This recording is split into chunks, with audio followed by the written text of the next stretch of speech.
இந்த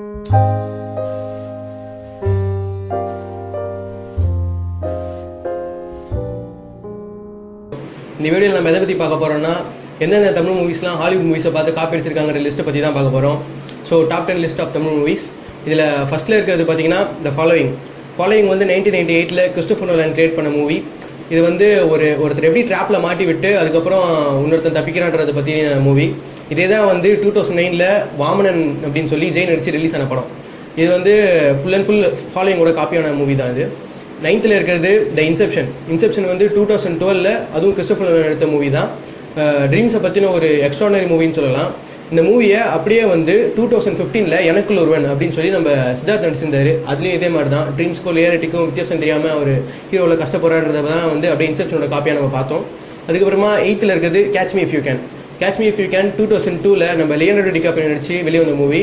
அதில் வந்து ஒரு திருடனாக இருப்பார். அவர் வந்து கடைசியில் எப்படி அவரே வந்து ஒரு போலீஸாக சேர்ந்து எப்படி திருடனை பிடிக்க ஹெல்ப் பண்ணுறது தான் கதை. இதுதான் வந்து நம்ம 2009 அயனா சொல்லி நம்ம சூர்யா நடிச்ச படமாக பார்த்தோம். அதுலேயே அந்த மாதிரி தான் ஸ்மக்லராக இருப்பார். கடைசியில் அவரே வந்து கஸ்டம்ஸில் சேர்ந்து எப்படி ஸ்மக்லர்ஸை பிடிக்க ஹெல்ப் பண்ணுறன்ற படமாக பார்த்தோம். அதுக்கப்புறமா 7th இருக்கிறது த பிக் அப்படின்னு சொல்லி நம்ம டாம் ஹாங்க்ஸ் நடித்த மூவி. இந்த பிக் வந்து ஒரு சின்ன பையன் வந்து எப்படி பெரியவனாக ஆசைப்பட்டு ஒரு மேஜிக்கல் விஷில் மறுநாளே ஒரு பெரியவனாக மாறிடுவான். அதுக்கப்புறம் அவன் என்னென்ன செட்டப் பண்ணுறான் அப்படின்றது தான் த பிக்கோட கதை. இதே வந்து த நியூ அப்படின்னு சொல்லி நம்ம எஸ் ஏ நடிச்சிருந்தாரு. எஸ் ஏ பற்றி உங்களுக்கு நல்லா தெரியும். ரொம்ப நல்லா சின்ன பையன் எப்படி பெரியவனாகி என்னென்ன கலரா பண்ணுறான்றது அந்த படத்தை ஃபுல்லாக காமிச்சிருந்தாரு. அது வந்து ஃபுல் அண்ட் ஃபுல் நம்ம பிக்கோட காப்பி தான்.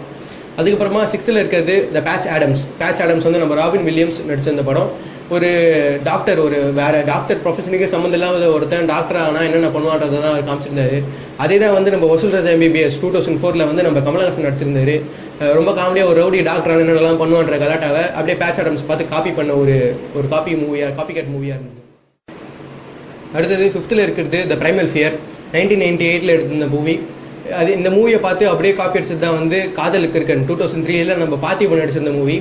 அவர் வந்து இந்த 2 மூவிக்கும் சிமிலாரிட்டி என்னன்னா, ஒருத்தன் கொலைகாரன் ஒரு கொலையை பண்ணிட்டு அதுக்கப்புறமா தனக்கு மல்டிபிள் பர்சனாலிட்டி டிசார்டர் இருக்கிறதா சொல்லி எப்படி மற்ற எல்லாரையும் நம்ப வச்சு கோர்ட்லேருந்து தப்பிச்சு ஜெயிலேருந்து தப்பிச்சு வெளியே வரான்றதான் மூவி. இதை தான் 2 மூவிலையும் காமிச்சிருந்தாங்க. சொல்ல போனால் பிரைமல் ஃபியரில் முதல்ல காமிச்சிருந்தாங்க. அதை பார்த்து அப்படியே காப்பி அடிச்சு காதலுக்கு இருக்கன்ல 2003 காமிச்சிருந்தாங்க. ஸோ 4th இருக்கிறது மிஸ்ஸஸ் டவுட்ஃபயர். இதுவும் நம்ம ராபின் வில்லியம்ஸ் நடிச்சிருந்த மூவி. 1993 ரிலீஸ் ஆச்சு. இந்த மூவியை பார்த்து அப்படியே காப்பி அடிச்சு எடுத்தது தான் நம்ம கமலஹாசன் எடுத்திருந்த படம் அவ்வை சண்முகி. அவர் வந்து 1986 எடுத்திருந்தாரு. ரெண்டுமே இதுவும் ஒரே கதை தான். ஒரு ஹஸ்பண்ட் ஒய்ஃப்குள்ள சண்டே ஆகிட்டு ஒய்ஃப் வந்து குழந்தைங்களை கூட தனியாக போனதுக்கப்புறமா குழந்தைங்களுக்காக எப்படி ஹஸ்பண்ட் வந்து தனியாக ஒரு சர்வெண்ட்டாக ஒரு வேஷம் போட்டுக்கிட்டு குழந்தைங்களுக்கு கூட போய் இருக்காரு. கடைசியில் எப்படி ஒய்ஃப் கூட திருப்பி சேரான்றதான் மூவி. அவ்வை சண்முகிலும் இப்படி தான் பார்த்தோம். நம்ம கமலஹாசன் மாமி வேஷத்தில் போய் எப்படி மீனா மனசு திருப்பி வந்து தன்னோட குழந்தை கூட எப்படி திருப்பி சேரான்றதான் படமாக பார்த்தோம். நம்பர் 3 இருக்கிறது ஐ எம் சாம் 2001 ரிலீஸ் ஆன மூவி. இதில் ஒரு மென்டல் டிசார்டரான ஒரு ஃபாதருக்கும் ஒரு டாட்டருக்கும் உள்ள ரிலேஷன்ஷிப்பை ரொம்ப அழகாக காமிச்சிருந்தாங்க. சொல்லும் போதே தெரிஞ்சிருக்கும். இது வந்து நம்ம 2011 ரிலீஸ் ஆன தேவ திருமகள் படம். நம்ம சியான் விக்ரமும் சாராவும் நடிச்சிருந்தாங்க. அந்த படத்துலையும் இதே தான் காமிச்சிருந்தாங்க. இது வந்து நம்பர் 3 நம்பர் 2 இருக்கிறது நம்ம அன்னியன் படம் 2005 நம்ம சங்கர் டைரக்ட் பண்ணி விக்ரம் நடிச்சு ரிலீஸ் ஆன படம். இந்த படம் வந்து 2 இங்கிலீஷ் படத்தோட காப்பியாக சேர்த்து பண்ணியிருக்காங்க. அதில் ஃபர்ஸ்ட்ல எந்த படம் இருக்குன்னு பார்த்தீங்கன்னா சைக்கோ 1960 வந்து ஆல்ஃபிரட் ஹிட்ச்காக் டைரக்ட் பண்ண படம். அந்த படத்தில் தான் வந்து ஃபர்ஸ்ட் மல்டிபிள் பர்சனாலிட்டி டிசார்டர்ன்ற விஷயத்தையே கொண்டு வந்திருந்தாரு.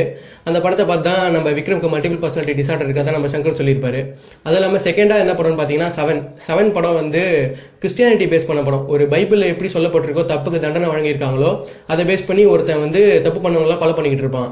சொல்லும் போதே தெரிஞ்சு இதுதான் வந்து நம்ம அன்னியன்ல வந்து நம்ம கருட புராணம் அப்படின்னு சொல்லி விக்ரம் வந்து தப்பு பண்ணவங்களுக்கு தண்டனை கொடுத்துட்டு இருப்பாரு. ஸோ இந்த 2 மூவியோட காப்பி தான் வந்து அன்னியன். அதுக்கப்புறம் நம்பர் 1 இருக்கிறது எதுன்னு பார்த்தீங்கன்னா நம்ம கஜினி. நம்ம சூர்யா நடிச்சிருந்த கஜினி ஏஆர் முருகதாஸ் டைரக்ட் பண்ணியிருந்தாரு. இந்த படம் வந்து full and full from starting to end இந்த படம் வந்து த மொமெண்டோ அப்படின்னு சொல்லி கிறிஸ்டோபர் நோலன் டைரக்ட் பண்ண படத்தை பார்த்து காப்பி அடிச்சிருந்தாங்க. அந்த படத்தோட அப்படியே ஸ்டோரியை மொத்தத்தையும் காப்பி அடிச்சு தான் நம்ம கஜினி எடுத்திருந்தாங்க. அந்த படத்துக்கான ஒரு கிரெடிட்ஸ் கூட அவர் கொடுக்கல. இதை வந்து நம்ம டேரக்டர் கிறிஸ்டோபர் நோலன் டைரக்டரே சொல்லியிருக்காரு. ஸோ இதுதான் நம்ம ஃபர்ஸ்ட்ல இருக்கும். இதான் வந்து நம்ம top 10 list of Tamil movies which have been copied from the Hollywood movies. இதை தவிர மற்ற நோட்டபிள் மூவிஸ்லாம் இருக்கு. அதில் என்னென்னு பார்க்கலாம்னா த பேச்சுலர் அப்படின்னு சொல்லி 1991 ஒரு மூவி வந்திருக்கு. அந்த மூவியை பார்த்து காப்பி அடிச்சு தான் நம்ம பம்பல் கே சம்மதம் நம்ம கமலஹாசன் நடிச்சிருந்தாரு. அதுக்கப்புறமா த வெரி பேட் திங்ஸ் அப்படின்னு சொல்லி 1998 ரிலீஸ் ஆன மூவி. அந்த படத்தை பார்த்து பஞ்சதந்திரம் நம்ம கமல் நடிச்சது தான், அதுவும் 2002 ரிலீஸ் ஆன மூவி.